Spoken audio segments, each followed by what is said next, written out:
que hacía lo mismo que hacía Jesús. Iba a predicar en todas partes, se movía, recorrió cientos y miles de kilómetros predicando la palabra, porque era imitador de Jesús. Y eso es lo que trajo avivamiento. Toda la vida de Pablo fue una vida de avivamiento, porque fue un hombre que predicaba. No te sirve de nada orar si no vas a predicar. Y el Señor me enseñó, me dijo, primero, tienes que amar tu pueblo. Nadie se va a convertir si tú no amas tu pueblo. Porque a veces nosotros nos quejamos de Villa Carmela, nos quejamos de la gente, nos quejamos de las calles, nos quejamos de la política y después queremos que las almas se salven. No está bien eso. Tú tienes que amar tu pueblo, amar a tu vecino, amar a tu vecina, para que Dios te dé gracia para poder predicar la palabra. Si no, no funciona así.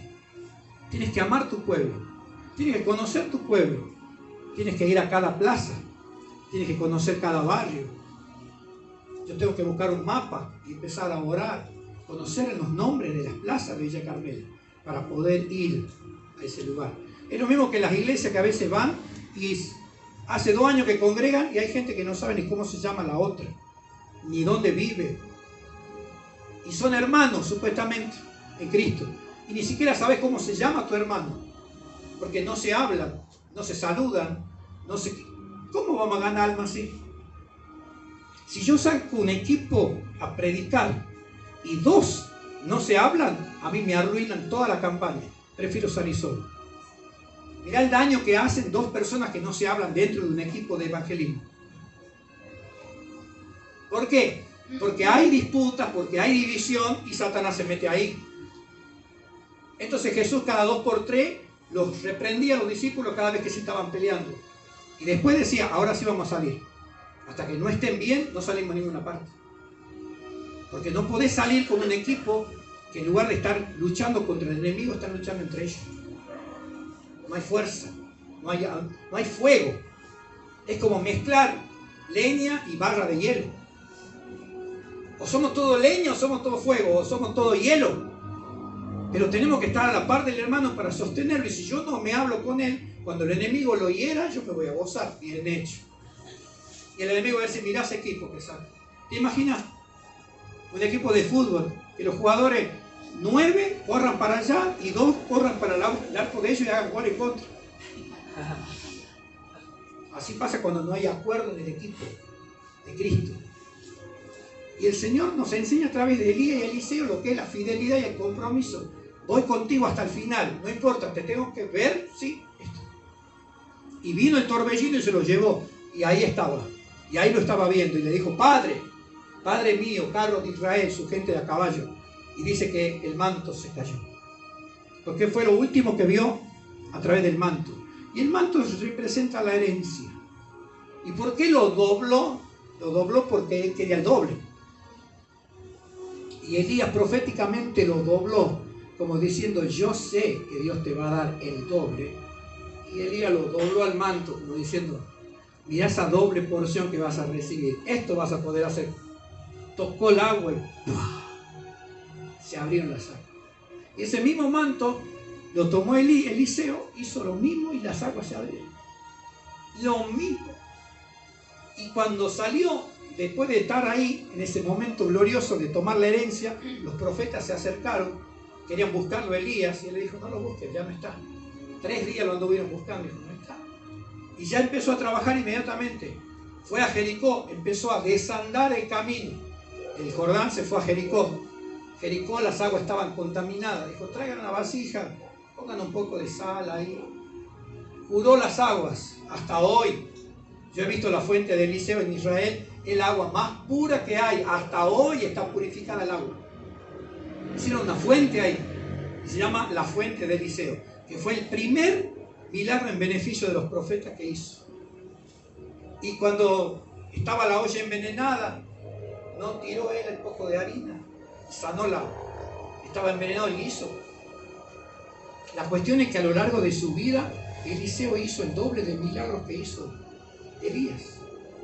Hasta el punto que estando muerto y ya esqueleto, un muerto tocó el esqueleto de Eliseo y revivió porque estaba ungido hasta los huesos. ¿Por qué recibió eso? Porque él estaba donde estaba su Señor. Porque era un fiel seguidor de Elías. Era un fiel seguidor de un hombre.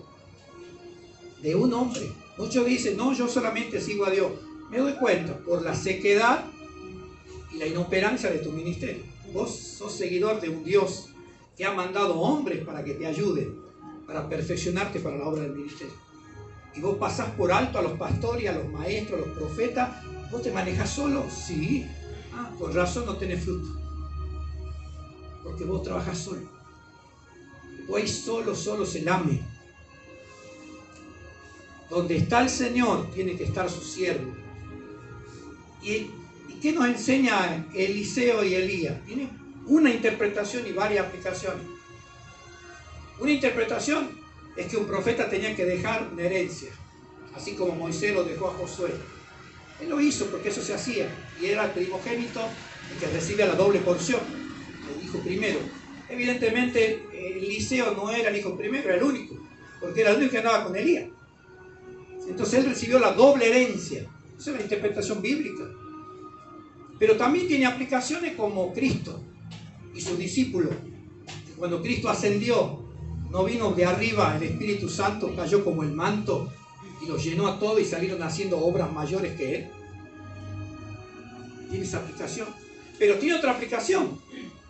Tiene la aplicación de que Dios puso siervos de Dios para que otro siervo lo siga, lo acompañe, para que cuando ese siervo llegue el momento de su partida, el otro siga llevando la antorcha. Por eso vemos iglesias que se truncan cuando el pastor ya muere porque no dejó sucesores. Y si tuvo discípulos, pero no tuvo hijos. El hijo tiene lo mismo que tiene el padre. El discípulo solamente sabe lo que sabe el otro. El hijo tiene el ADN del padre. Tiene fisonomía, cabello, ojos, cosas muy parecidas al padre, porque es hijo. El discípulo no es un hijo. El discípulo es alguien entrenado para hacer ciertos trabajos, pero no tiene lo que tenía el padre. Y los únicos que pueden dejar herencia son los profetas. Porque el profeta tiene un mensaje tan fuerte que les incrusta ADN a los otros cada vez que los abraza, cada vez que les ora. Hace 18, 19 años fui a donde estaba mi pastor y le dije, quiero tener lo que vos tenés. Eso nadie, quizá muchos se lo pidieron, pero no todos lo tienen. Y él oró por mí, yo salí dando botes por la avenida. Estaba borracho, así, chocaba con las paredes. Toda la avenida de Rivadavia la caminé dando tumbos hasta que llegué a la parada del colectivo y me duró hasta que llegué al departamento. Y yo decía, ¿qué fue eso? ¿Habrá sido algo malo? Porque por un momento me daba como escalofrío, me daba miedo porque yo nunca había sentido una cosa tan fuerte. Y cuando llegué a Tucumán y comencé a pasar luchas, pruebas, y dije, Señor, pero yo fui bendecido en Buenos Aires, llego a Tucumán y se armó un lío tremendo. Cuando llegué a mi casa me habían sacado todos los muebles, me dejaron una camita de medio plaza y hasta la moto me quitaron porque yo me había ido a Buenos Aires. Y me quedé sin nada, que fue esa semana que yo ni comí, no tenía comida. Dije, ¿y la bendición de Buenos Aires? Es que justamente por esa bendición. Porque Eliseo cuando volvió, ya con la herencia, dice que aparecieron los muchachos y se le empezaban a burlar y decían, calvo, pelado, ¿por qué no subís vos también como subió tu señor? Subí, calvo. Se le burlaban. Y Eliseo con toda la unción los maldijo. Y salieron 2 osas y mataron a 42 jóvenes. Se los devoraron. Y desde ese día comenzaron a tenerle miedo a Eliseo. Dijo, cuidado, no es cualquiera, es el heredero. Este porta, si el otro era bravo, este es el doble de bravo. Es como que decimos, bueno, murió, ¿verdad? El padre. Bueno, sí, pero no sabe lo que es el hijo. Si el padre era así, así pasó con Nabopolassar. Nabopolassar era el rey de Babilonia y era terrible. Pero Nabucodonosor, el hijo, fue tremendo. Se comentaba en las naciones, Nabopolassar era un rey cruel, déspota, pero el hijo dice que no tiene límite la crueldad. A ese aprendió del padre y se le añadió. Y efectivamente, Era un hombre que los asaba vivo a los enemigos. Los ponían en parrillas gigantes y los ponían ahí, los acostaban y a fuego lento los quemaban. Fueron sádicos, peor que su padre, porque tenía una doble herencia, heredó el trono y fue más sádico que su propio padre, porque heredó. Eliseo heredó de Elías esa autoridad y ese poder en la palabra por esta sencilla razón: siempre estuvo pegado a él. Por eso dice que cuando Elías le arrojó el manto y Eliseo fue, se despidió y volvió, dice, desde aquel día fue con Elías y le servía. ¿Qué le hacía? Le servía. Los discípulos le servían al Señor. Le servían. Las mujeres servían. Capítulo 8 de Lucas. Mujeres en tejidos, ropa, alimento, lo que tenían. Las mujeres le ayudaban a Jesús. Por eso Jesús les dice gracias a cada una de ellas en una charla que tienen ahí en Chosen, y todas ellas les recitan lo que habló nuestro hermano Carlos. Sería suficiente, aunque no hubiese sanado a nadie, hubiese sido suficiente, porque era la víspera de la Pascua. Pero estuvieron con él. ¿Por qué? Jesús les dijo estas palabras: a ustedes, porque ustedes siempre han estado conmigo en mis pruebas. ¿Cómo dijo? Siempre estuvieron conmigo. Por eso esos 11 recibieron semejante unción. No sé si sabían lo que se venía, no sé si creían o no en el Espíritu Santo, pero el Padre los honró porque estuvieron con su Hijo hasta el último momento. Y porque algunos incluso lo vieron morir, lo vieron partir. ¿No lo vieron partir? Y alzándose delante de sus ojos, se desapareció detrás de una nube. Esos que lo estuvieron viendo, esos fueron los mismos que se levantaron con semejante unción, porque lo vieron partir. Y por eso los apóstoles son incomparables. Nadie se puede comparar a los apóstoles. Lo que ellos hacían, nadie lo puede hacer. Pero nosotros podemos hacer otras cosas. Porque yo te digo una cosa: si Dios tuviese que agarrar las iglesias de todos los tiempos, las más comprometidas somos nosotros. Los que más problemas tendríamos con Dios seríamos nosotros. Porque nosotros tenemos tecnología. Nosotros tenemos libertad de culto. A ellos los mataban por predicar y los mismos predicaron en todo el imperio. Nosotros tenemos tecnología, tenemos celulares. Podemos ir a cualquier parte a predicar, podemos pararnos en la plaza, podemos hablar en el colectivo. Ellos no podían hacer eso. Tenemos la Biblia, ellos no tenían Biblia. Tenemos estudios bíblicos, ellos no los tenían. Dependían de los apóstoles para saber de Jesús hasta que se escribió el primer evangelio, que se dice que fue el de Marcos o Mateo. Pero ya habían pasado 40 años hasta que a alguien se le dio por escribir algo sobre Jesús. Sino todo lo que sabían de Jesús era por la boca de los apóstoles. Y nosotros tenemos todo en un libro y no lo leemos. Eran gente que tenían que orar a escondidas, porque si los encontraban orando a otro Dios los mataban. Entonces nosotros tenemos muchas ventajas y por eso a quien más se le ha dado, más se le va a demandar. Nosotros somos la iglesia más comprometida de todos los tiempos, porque tenemos tanto para alcanzar las almas y sin embargo lo único que hacemos es: hoy hay reunión, voy a la iglesia. Y vengo y me siento, me levanto y vuelvo a mi casa. No traigo a nadie. Entonces el Señor me dice: ¿vos querés avivamiento? Bueno, haz lo que hace tu pastor. Él te impartió. Vos sois el Eliseo. Lo tengo a Elías vivo todavía. Y sin embargo, y ahí está mi esposa que no va a mentir. El último día en Buenos Aires yo le dije: ¿podés orar por nosotros? Me dijo: claro. Y nos abrazó.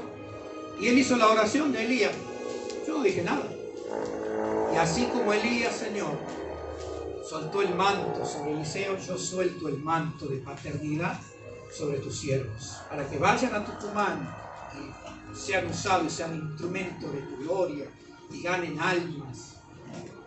Ya no me acuerdo más porque yo en ese momento estaba desarmado, porque cuando me puso la mano sentí eso que había sentido 18 años antes, cuando lo vi más joven, y yo era más joven también. Y anoche estaba durmiendo y como a las 6 de la mañana me veo en un sueño en un salón como este, pero sin gente. Me había quedado solo, sin gente. Lo único que había era una silla y unas colchitas, como una especie de tapices. Y al mirar así, que no había nadie, dijo, me voy a poner a orar. No hay nadie, como que no hubiera venido nadie a la iglesia, yo dijera, no había púlpito, no había nada, una silla había. Y yo me puse ahí de rodillas y apoyé mis brazos en la silla, puse los tapetes, ahí me arrodillé porque el piso era de este. Y comienzo a orar, Padre, te doy gracias, y me cae una cosa tremenda, pesada en la espalda. Cuando me cae se cierra así, como si fuese como que algo me envolvió. Y era fuerte, era pesado. Y yo me quedé mudo porque dije, hay alguien atrás mío, me tiró una colcha. No colcha, 10 colchas me tiró encima. Y la voz de Dios me dice, no ores de rodillas, levántate y ora de pie, porque estás en guerra. Y me paré y quise empezar a orar, y sabes que me salió una voz de soprano, como esos sopranos que cantan en el teatro, viste, que es la voz finita, y cantaba en lenguas con voz de soprano. Y yo abría los ojos grandes porque no podía entender lo que estaba saliendo por mi boca.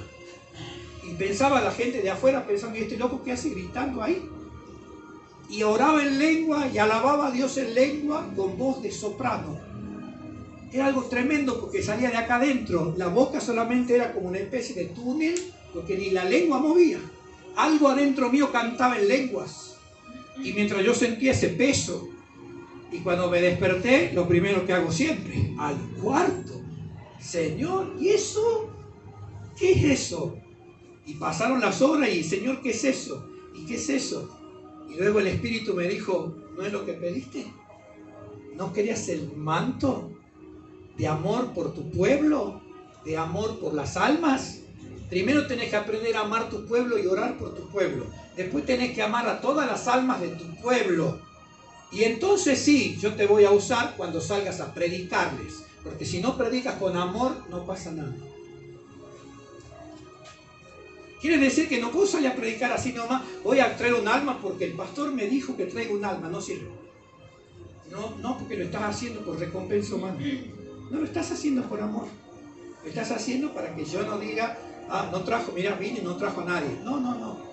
No sirve eso porque Dios conoce el corazón, dice que escudriña la mente y el corazón. Tenés que hacerlo por amor. Quiero gente en la iglesia, Señor. Ayúdame, ¿a quién puedo traer hoy? Aunque llegue tarde, yo tengo que traer a alguien. Poneme a alguien en el camino. Poneme a alguien en el teléfono. A ver, tráeme un nombre. Y yo le voy a decir, ¿querés ir a la iglesia hoy? Y en lugar de venirme solo, de venirme sola, los paso a buscar y me voy con esa alma y le presento al Señor. Y las almas que vienen a Él, el Señor las transforma. Entonces me dijo, ¿vos querés avivamiento? Hacé lo que hacía Cristo. Anda por las villas, por las plazas, por los parques, predica. Pero Jesús, antes de salir a predicar, pasó 40 días en el desierto orando. Y después salió a predicar. Los discípulos estuvieron 10 días orando hasta que vino el Espíritu Santo y recién salieron a predicar. ¿Por qué? Porque dice la Biblia que el amor de Dios ha sido derramado en nuestro corazón por medio del Espíritu Santo que nos ha sido dado. ¿Qué es lo que te quiero decir esta noche? Necesitamos un bautismo de amor. Amor por tu pueblo, amor por tu gente, amor por las almas perdidas. No basta con solo amar a tus hermanos. Amor por los perdidos, no solo por los salvados, por los perdidos. Si no tenés eso, simplemente te quiero decir, has cambiado una religión por otra. Cambiaste la religión católica por la religión evangélica. Desde la semana que viene ustedes van a ver culto distinto. Porque Dios me dio unas ideas. Ese manto que yo recibí me trajo unas cosas bien locas. Ya venía loco, pero esto ya me enloqueció más. Ya con esto ya me salió la chaveta mal. Bueno, ¿sabes todas las cosas que tengo en mi cabeza? No hago otra cosa que pensar en eso. A veces me doy cuenta y me estoy mareado. ¿Sabes por qué estoy mareado? Porque estoy así. Y cuando despierto, me agarra. Es más, yo siento como que estoy borracho. Y te digo, solamente tomé una copita de vino hoy. Porque mi esposa me hizo ravioles con tuco y trocito de pollo. ¿Cómo se llama? Trocito, ¿no? Entonces, una copita de vino para asentar la pasta cochinada.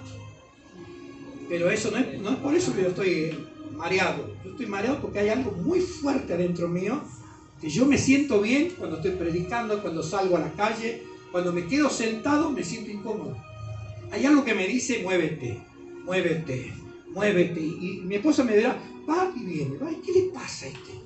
Hay algo que me dice, móvete, móvete, móvete, móvete. Bueno, eso es amor. El amor hace que uno se mueva. Por eso, bien dijo nuestro hermano Arjona, Jesús es verbo, no sustantivo. Jesús es acción. En el principio era el verbo, y el verbo estaba con Dios, y el verbo era Dios. Acción. Jesús no vino a sentarse que todos le adoren. Él salió a buscar y salvar lo que se había perdido. Y donde está el Señor, tiene que estar su discípulo. ¿Dónde están los discípulos que tienen que estar donde está el Señor? Queremos estar en el cielo con Jesús. No dijo, voy a preparar lugar para ustedes, para que donde yo estoy, ustedes también estén.